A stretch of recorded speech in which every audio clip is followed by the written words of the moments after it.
Welcome to Atluri gardening అండి. ఈరోజు మనం ఈ ప్లాంట్ చూస్తున్నారు కదా, ఈ ప్లాంట్ చాలా హెల్దీగా ఉంటుందండి. ఇప్పుడు సమ్మర్ కాబట్టి ఇలా ఉంటుంది కొంచెం. అయితే ఈ ప్లాంట్ని ఇండోర్ ప్లాంట్గా ఎవరైనా యూస్ చేసుకోవచ్చు. డెకరేషన్ పార్ట్ కూడా చాలా బాగుంటుంది. పింక్ షేడ్ వస్తుందండి ఆకు బాగా. అయితే ఇందులో మెయిన్ మనకి గవ్వ పురుగు అని వస్తుందండి. అవి మన ప్లాంట్ని చంపేస్తూ ఉంటుంది. గవ్వ పురుగులు అంటే మనకి ఇలా ఉంటాయండి. ఒకసారి జూమ్ చేయము. గవ్వ పురుగులు అంటే ఇలా ఉంటాయి. ఈ గవ్వ పురుగులు రాకుండా మనకి ఉండాలి అంటే మనం వీటికి ఒక సొల్యూషన్ ఉందండి.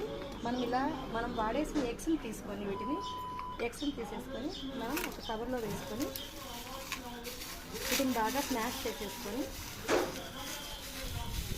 ఇట్లా బాగా స్మాష్ చేసేసుకొని వీటిని మనం ఈ చెట్టు మొదల్లో కనుక మనం ఇలా వేసినట్లయితే